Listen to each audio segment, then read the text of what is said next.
We have a key stuck in the ignition, and it's not the steering wheel lock issue. So turn this key on.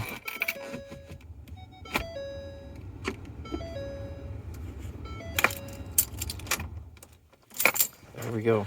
Still stuck.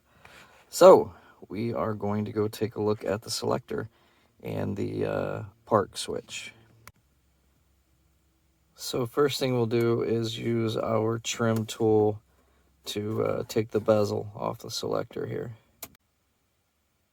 Okay, we got that trim piece off. Next, we will take out this rubber liner right here. Okay, with the rubber liner removed, we have revealed this machine screw right here, and we'll pull that out. Okay, with the screw removed, we can now take this entire trim bezel off. With this trim panel worked free and lifted up, you'll see an electrical connector right there. Once you pop that electrical connector, then this whole trim panel can come up over the gear shift and be moved out of your way. Okay, we disconnected the electrical. The trim panel is out of the way. This gives us full access now. And on the shift selector, we have 1, 2, 3, 4 machine screws to take out, and then we can lift this shift selector up. Should be a little bit of free play on this cable where we can at least get the shift selector shifted to the side so that we can get this trim bezel off and have a deeper look at the situation. Okay, we flash forward 24 hours. The keys are out of the ignition.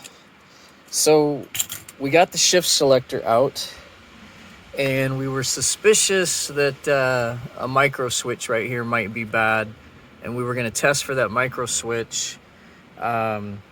But as I was taking the shift selector out, moving it around to look at it, I could hear some rattling, shook it, and this fell out. So I haven't even studied to figure out exactly where this was, but you can see the plastic breakage. I'm not even sure exactly where this thing was. I really haven't hunted down where this part belongs. But as I took the shifter out of the truck, you could just hear a plastic rattle, shook it, this fell to the ground.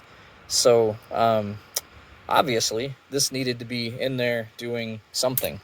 So show you where we're at now.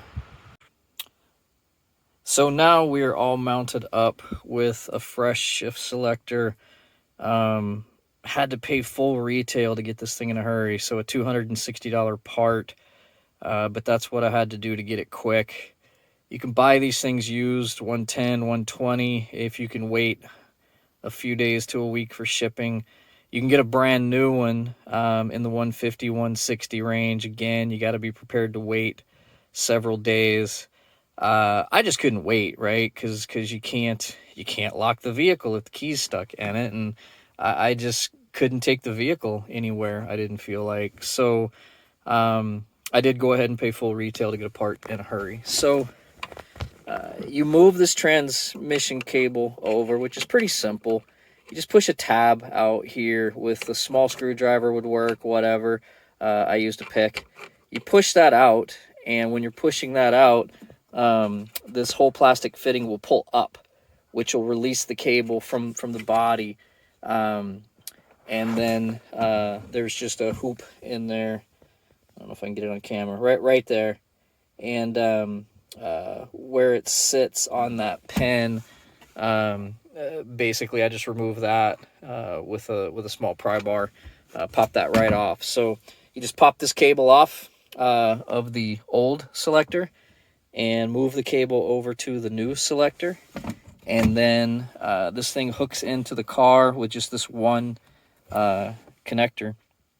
So really simple, fast change. 4 screws, move a cable, plug that in, and with all that done, you know, now we're key on, key off, key out.